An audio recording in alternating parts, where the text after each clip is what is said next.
Hello guys, in this video I am going to show you how to create a copy of your note on the Google Keep application.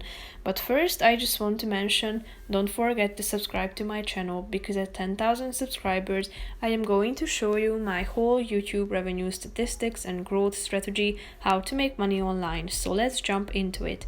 First of all, open the application on your phone. Then you should select your note that you would like to duplicate and tap on it.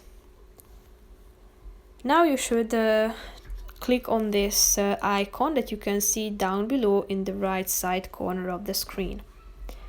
Here you have a bunch of options, but if you would like to make a copy, tap on the second option, make a copy.